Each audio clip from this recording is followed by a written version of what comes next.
In the beginning, everybody's going to conquer the world. After a few weeks, a few months, maybe even a few years, they start to get tired. They start to get frustrated. They start to ask, why is this so hard? They start to ask, why is this so hard for me? And that's when people quit. When you start feeling that massive frustration, that massive anger, that massive stress, you are about to have a breakthrough. You are about to move through an area that most people can't make it through. You need to have grit. You need to have the stick-to-itiveness to persevere past the point that your competition will. It's the ones who understand that things are going to improve and keep focused on the end result that make it through it. See, I always wanted to be a speaker and a trainer. I wanted to make an indelible impact in the training industry. But I didn't want to be a businessman. I'm a first-generation entrepreneur in my family. Because I was told I was dumb and stupid most of my life, I unconsciously developed a tremendous phobia about paper. If you say, let's write me a speech, I automatically become nervous. I can't write you a speech, but I can give you a speech, but I can't write you one. I can't tell you the principles of speaking and what it takes, but I can demonstrate it for you. I can show you how to speak, but I can't give you a written explanation for it. I'm not smart like my sister who graduated from the University of Miami, but I have people on my staff with her education that work for me, but I can't write stuff that they write, because that's not my area of strength. But so I had a fear. I felt I could not operate a business. And so I wanted to hire a consultant to take care of the details. I had given this consultant power of attorney to sign checks and handle my business. I called my consultant and said, listen, I've thought about this. It's time for me to grow. I've got to be willing to handle my own business. I want to meet with you. I need to develop a working knowledge of this. I've got to stop running from this. I've got to learn. Admit my ignorance and decide it doesn't have to be like this for me. To make a long story short, my consultant canceled 14 meetings with me. And when I finally got my books back and have not seen my consultant to this day, I knew why. That thousands of funds have been embezzled from my account. Now, whatever happened in our lives, we allow it, we permit it, and we promote it. So it was just an education as my career is going up, not coming down. But it's going up. It was just a tuition I had to pay in the universe because I wasn't willing to learn. I wasn't willing to do that. Now here's something else that's fascinating. I said, okay, see, if you're not willing to grow in life, life will kick your butt until you surrender. So I said, okay, I'm willing to learn. And here's what I discovered. It's not as hard as I thought it would be. It has blown my mind. It's unbelievable. I said, if I had known, here I am, I'll be 45 February the 17th. I've been running from things that I consider difficult. And if I had known it's this simple, I'd have been doing it long before. I wake up every single day. I am who I say I am. And I get what I get because I live in beast mode. Y'all got to do me a favor. Stop being gazelles. You're not average. You were born to be great. You were born to be great. You are a royal priesthood. A chosen generation. You're not average. You're not good. You're great. God created you to be great. So be phenomenal. I will break you before you break me. You will not defeat me. You will not destroy me. Some of you are so ignorant. You've been through so much hell. You gonna quit now? You got 2 more to go. And when you get to success, it's not about skill. When you get to a certain level of success, it's about stamina. So you got to be willing to grow. Osborne said, unless you attempt to do something beyond that which you've already mastered, you will never grow. So you've got to decide to grow. See, most people won't try and grow. Now, why wasn't I willing to do that, ladies and gentlemen? Because I didn't want to fail. I didn't want to look stupid. I didn't want to admit the fact that I didn't know something. 85% of people in life allow their fear of failure to outweigh their desire to succeed. Repeat after me, please. Anything that's worth doing is worth doing badly. Absolutely. See, if you know how to do something right, well, it only makes sense to do it right. But see, I wasn't willing to be a businessman badly. See, if you want to make it in life, here's how you can begin to make your goal, ladies and gentlemen. Decide to make your life a great experiment. See, most people want to experiment, ladies and gentlemen. Most people want to be perfect when they come out the gate. Most people want to do things right all the time. You're not going to do everything right. You're going to make a lot of mistakes. You're going to have a lot of failures. You're going to have a lot of struggles. You're going to feel dumb and ask questions and don't know what to do or where to go. And that's part of growing. That's part of the experimentation process. See, life is about living. Life is about growing. Life is about challenging yourself. Life is about stretching. What if you don't make it? So what? I'm enjoying the trip. Hello. That's what life is about. Say, I want some juice in my life. Say that, please. See, a lot of people going through life and they just there. How you doing, honey? I'm just trying to make it. Give me a break. No, I want some juice in my life. I mean, it's no in between for me. I don't want any in between. They say, even if I go out, I saw this movie called Glory. Say he went down standing up. You better believe it. So don't, a lot of people have died already. Somebody said that many people die at age 21 and don't get buried until they're 65.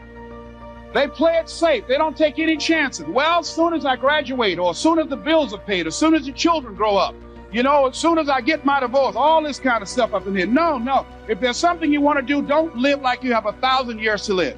Decide that you're going to experiment with your life. Decide that you're going to take some chances. See, ladies and gentlemen, if you're not willing to risk, you're not willing to grow. And if you're not willing to grow, you're not willing to be your best. And if you're not willing to be your best, you can't be happy. And if you can't be happy, then what else is there? So think about that. Decide to make your life an experiment. Decide to take some chances and come out into the universe and find out what you're made of. Here's something else. Here's what can change your life. Think about your situation. This is what happened for me. It was a moment of truth for me. If you embrace this, I guarantee you, I don't care if you're in sales, I don't care what kind of business that you're in.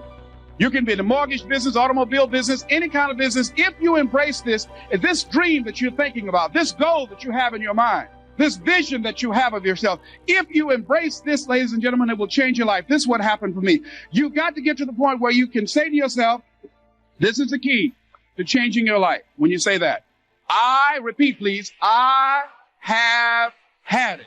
Here's the third step to becoming consistently self-disciplined. Number 1 is realizing that discipline isn't the easiest option. Number 2, discipline is a full-time activity, day by day, every day. And the third step to becoming self-disciplined is really a philosophy that holds one of life's unique promises. Number 3 simply says, for every disciplined effort, there is a multiple reward. That's one of life's great arrangements. It's like the law of sowing and reaping. In fact, it's an extension of the biblical law that says if you sow well, you reap well. Now here's a unique part of the law of sowing and reaping. Not only does it suggest that we'll all reap what we've sown, it also suggests that we'll reap much more. Life is full of laws that both govern and explain behaviors. But this may well be the major law we need to understand. For every disciplined effort, a multiple reward. For every disciplined effort, a multiple reward. What a concept. If you render unique service, your reward will be multiplied. If you're fair and honest and patient with others, your reward will be multiplied. If you give more than you expect to receive, your reward is more than you expect. But remember, the key word here, as you might well imagine, is discipline. Everything of value requires care and attention. Everything of value requires discipline. Children require discipline. They must have a structure built for them. They must have boundaries to work within so that they feel secure and comfortable to explore and grow. They must learn to recognize what's right and what's wrong, what's acceptable behavior, what's not acceptable.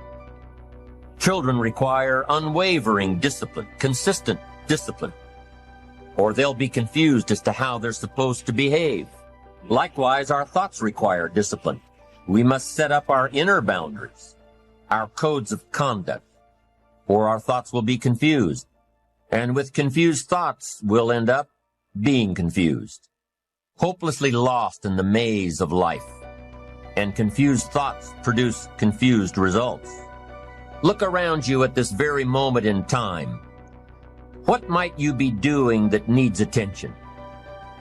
Perhaps you're on the brink of giving up, or starting over, or starting out.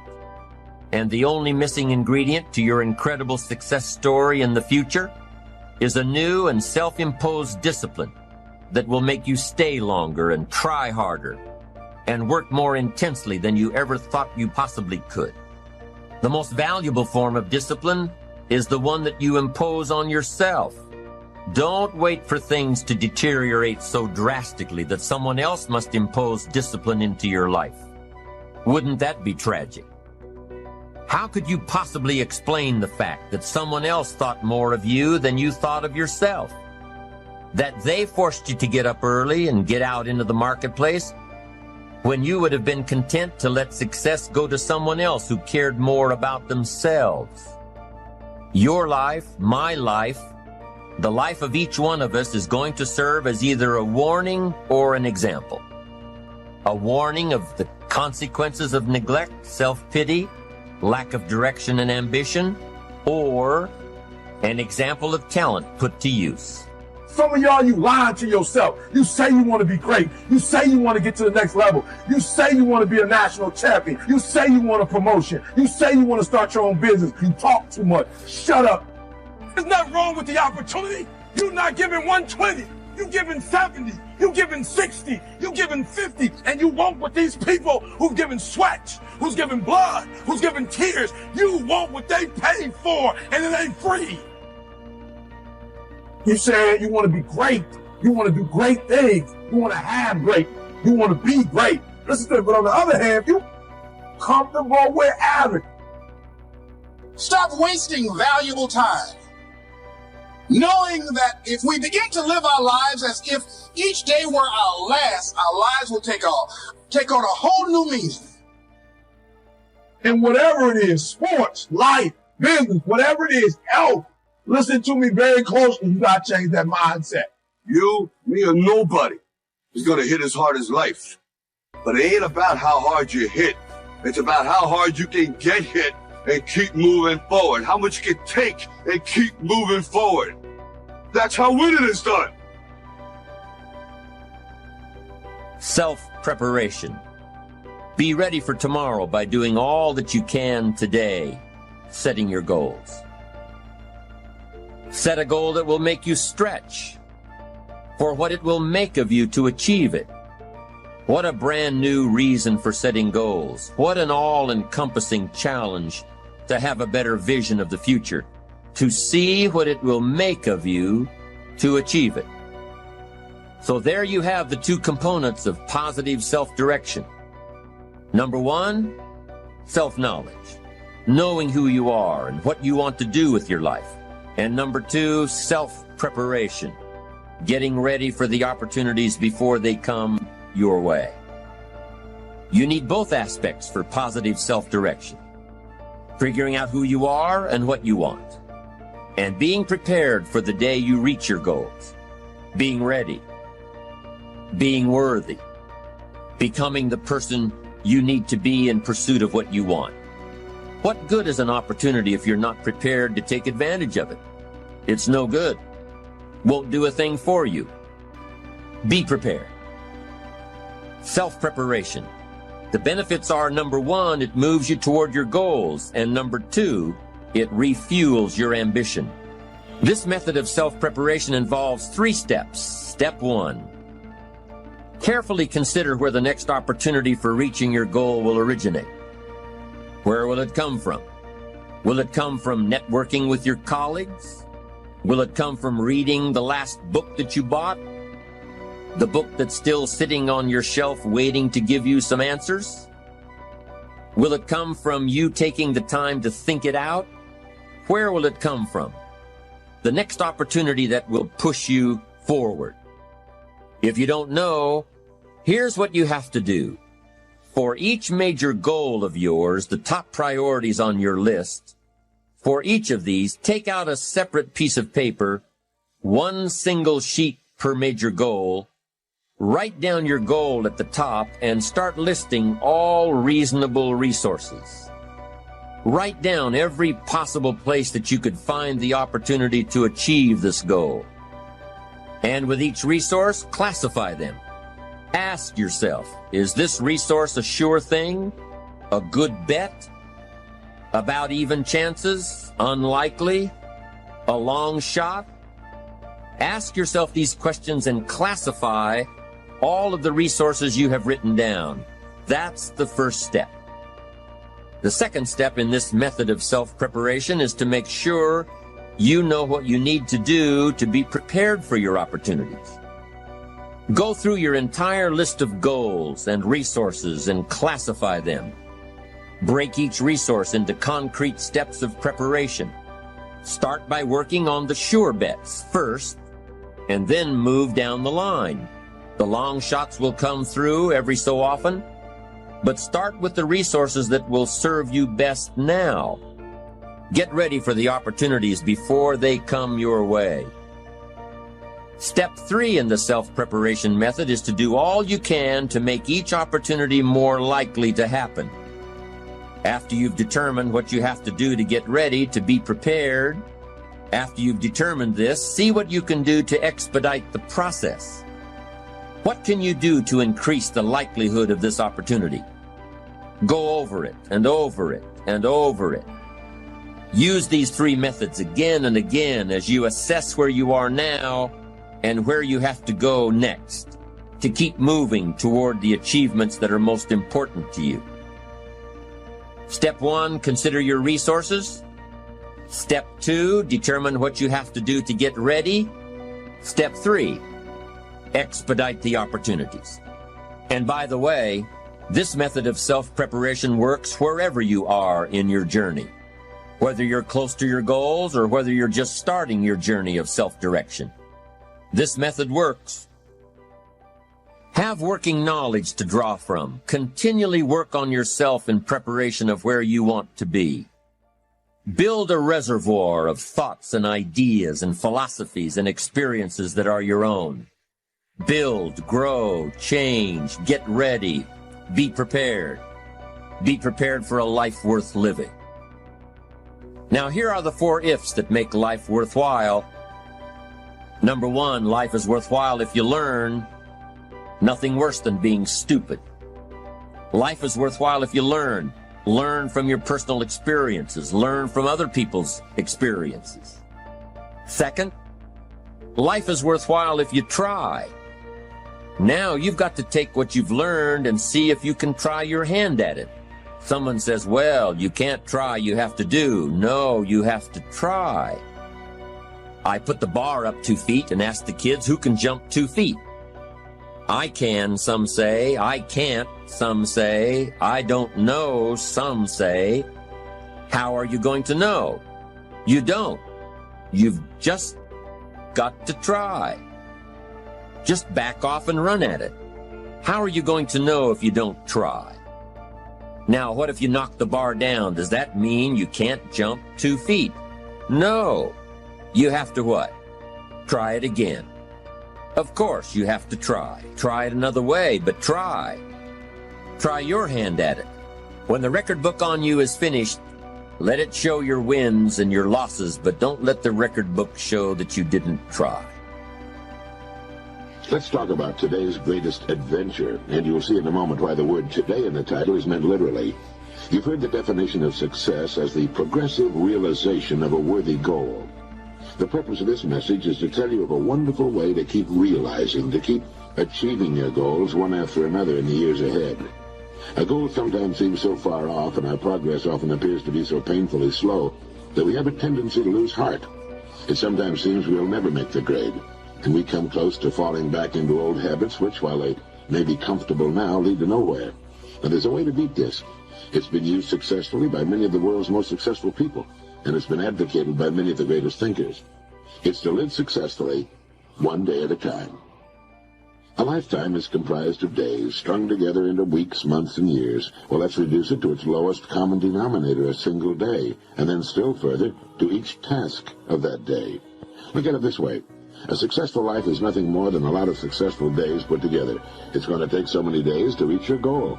If this goal is to be reached in a minimum of time, every day must count.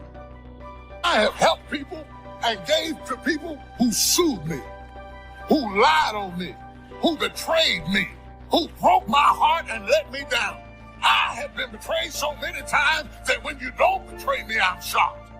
I'm scared to believe that you might be real. If you got somebody that's dragging, that's going down the downward spiral, and you decide that you're just going to pour everything into them, well, then you're going to go down that downward spiral as well. And now you're not going to be able to help them. So I think you definitely have to take care of yourself as a person so that you have the platform to take care of someone else and help someone move in the right direction. Oftentimes when you think you're helping someone, you're really just enabling them. You got to detach. You got to make sure you're not becoming emotional. You got to make sure that you're seeing the person and the situation for what it really is. Not what you want it to be, but what it really is, who they really are, what they are really doing. And then when you're detached, you got to make logical decisions from that point of detachment to decide whether this person can be helped and how far you're willing to go to help them. And you got to remember, you can't be a hero to everybody. We've all been used. We've all been taken advantage of. It doesn't feel good. And when you get used and taken advantage of or manipulated, it makes you stop, think, and start looking at everybody the same way. It makes you question any and everything and everybody because you were used, manipulated, and taken advantage of. You're doing everything and operating and coming from your heart. But unfortunately, other people have malicious, evil, and vindictive intentions towards you. And all you have to do is forgive those, but more importantly, learn from it. Experience is your highest truth. And I don't want you to ignore the truth. I don't want you to disown the experience. There was an open hand from your heart to help somebody get on their feet. And once you took their hand, they took that same hand that you helped them get up with, turned it into a fist, and tried to figure out a way to knock you out. Sometimes it takes you a minute to process what to do when right goes wrong. You're not ready for a new relationship because you can't figure out what happened in the old relationship because you said, I gave my very best and it went wrong. And so I have lost confidence in my best. Because you left me with the notion that maybe my best isn't good enough. So I'm not sure that anybody will ever see my best again because I did it from my heart. I did it from my heart. And now I know what young people do not know is that right can go wrong. People who are not your children, you are under no obligation to help people. You're not responsible for another adult's happiness, well-being, or welfare. You're not responsible for that, nor should you make yourself responsible for another person. Take that pressure off you. First of all, if they didn't have your number, what would they do? I always say that. You're her friend. She's not your friend. You have a one-sided friendship. So what you got to do is you got to even it out. Just when the phone rings, you know not to answer because she wants something. So don't answer. Here's the best thing to do. Stop using your voicemail on your phone because I'm going to teach you something. And do you notice that 95% of all your voicemails are a request? Let your voicemail fill up and don't ever empty. Don't you become the 911 in everybody's life. Just stop. Release yourself from the pressure. Now, her number, I would just block her number. I just learned how to block numbers this past Christmas. Oh, my God. Did you all know that? It's the greatest. Oh, my God. Oh. That's what I gave myself for Christmas. My life's so good right now. Some of y'all right now are in relationships and friendships that you are clearly being used and taken advantage of. They're either going to come after your man when you let them live with you, come after your wife. They're jealous of who you are and all the things you have, and yet they're using you for these various things. Pay attention to people and who they really are. Don't manipulate your mind to thinking, you know what, maybe I'm just being a negative person. There's this thing called instincts, intuition, and discernment. Pay attention to them. Don't disown them, because you will end up in pain in the end if you don't move on the discernment, the instincts, and the intuition about people, things, and situations. Despite the fact that these are some of the clearest, most easily recognized elements of strong character, in the real world, they're also some of the most difficult to find. It seems it's always been that way. In ancient Greece, the philosopher Demosthenes went searching for an honest man, and he never found one. I've been fortunate. I think I've known a great many honest people. But if I measured that number up against all the less than ethical people I've encountered, I guess I'd have to admit that even in my experience, honesty and integrity are rather rare. Why is that? I hope to provide some answers. I want to start talking about honesty by looking at the exact opposite of honest behavior. There was a time when telling a lie was very serious business. I'm speaking now of the days before lawsuits and legally enforceable contracts. In those days, lying was a very serious matter. It was also very serious if you accused someone of lying. Today, a breach of integrity in a business matter might mean calling in the lawyers. But for hundreds of years in the past, calling someone a liar was the most common way to provoke a duel, at first with swords, later with pistols. Dishonesty was treated like a personal insult that demanded immediate redress. You have to think. You can't just feel. You have to think. You know, even when you're taking care of kids, part of what you're doing is being compassionate.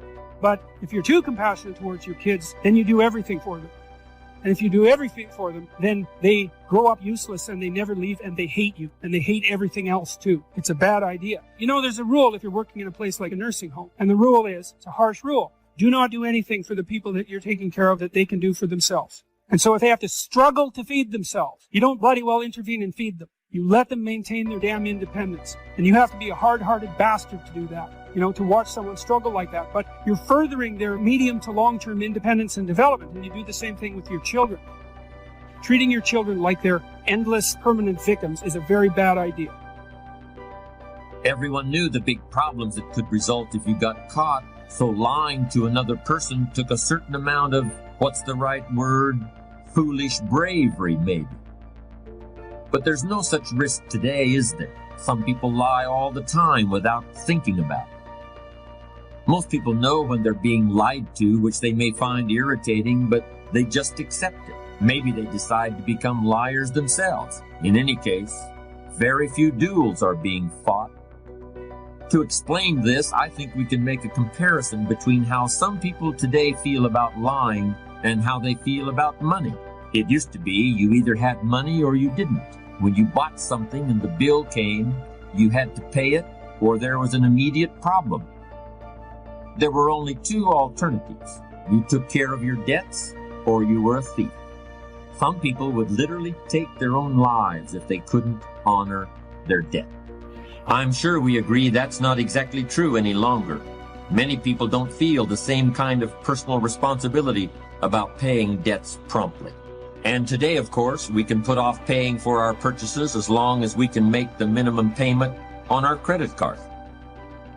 That pain that comes with having to shell out hard cash for something, the pain of maybe having to give something up in order to have this thing, we can avoid that pain. We can put it off indefinitely as plastic debt. Of course, there's going to be a high rate of interest on that debt, and the balance due can quickly mount up, but most people don't even think about that. It's a price they're willing to pay in order to have exactly what they want right now. There are many situations where it's painful to tell the truth. It's painful in just the same way that paying a big fat bill is painful. In fact, we even use the same words to talk about paying debts and telling the truth. We may talk about somebody's word being like money in the bank. We talk about being held accountable, about having to account for yourself, about being called to account. If you've done something that you're really not proud of and you're called to account for it, well, what does that feel like?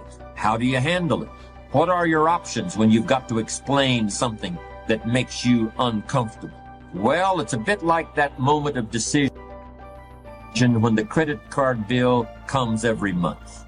If you want to pay off the whole balance, there may be some pain and sacrifice involved. You may have to grit your teeth. You know that your life will be simpler in the long run, but it's going to hurt a little right now to pay off the new golf clubs or the new computer, or how about the 60-foot yacht? I don't actually know if you can put a yacht on a credit card, but I've certainly known people who would if they could. Gritting your teeth and paying in full can hurt. So quite often it seems easier to pay the minimum and delay the pain until next month. It's easier to float the truth of your finances off into a little imaginary plastic flying carpet and sail it into the mailbox. Of course, it's not really a flying carpet. It's more like a boomerang that's going to come around and hit you in the back of the head someday. But as Scarlett O'Hara once said, I guess I'll think about that tomorrow. For the time being, it's gone with the wind. Let me give you some good advice about avoiding a bankrupt character. Pay your ethical debts. Keep your integrity in the black. Face ugly realities with the truth as soon as they appear. When you feel that temptation to hedge, resist it immediately. Don't treat it casually. Treat it like a grease fire in the kitchen that you've got to put out before it burns your house down or fills the whole place up with so much smoke that you can't see where you're going anymore. Because that's exactly what will happen when your ethical capital runs out. You just won't be able to see where you're going anymore. Here's another way that being untruthful is like buying on credit. They're both addictive. At first, they both go down so easy, and they leave you wanting more. Any addictive behavior offers a simple, short-term escape from a problem. But that escape becomes more and more complicated as time goes on. Lying can get extremely complicated. You've really got to have an outstanding memory to be a good liar, because you're always having to create more lies that are consistent with the one you told in the first place. I'm sure we have at some time been caught up in a dilemma like that. Shakespeare had it right all along. What a tangled web we weave when at first we practice to deceive. Maybe you think I'm being a bit tough here. Am I really saying that in every instance you've got to tell the truth, the whole truth, and nothing but the truth? So if somebody asks me, how are you today? I'm supposed to say, well, I got to be honest with you. I have a sore finger. Last night I had a headache, and I've got to admit that my foot hurts a little. No, that's not what I mean. In fact, I think there are many times when some flexibility with the whole truth and nothing but the truth is called for, and I'll be discussing those later. Outright lying, however, planned lying, lying with an ulterior motive, lying for personal gain, that kind of lying is definitely something to be avoided. But untruthfulness is so tempting today, and I want to spend a little more time on it. I want to make a clear distinction between what I call foolish lying or silly lying or stupid lying and lying that is downright evil and poisonous to the character. Boasting, bombast, blarney, bragging, these are all the same thing. They're always floating around in the atmosphere, and they can affect you at any time like catching a cold. They're mostly harmless unless you start building a whole personality around them, which has definitely happened to some people. I should mention that there's such a thing as boasting in reverse, too. People who flaunt their frugality, people who poor-mouth, people who are oppressively ostentatious in their lack of ostentation. This is actually becoming a bit more common. Keep an eye out for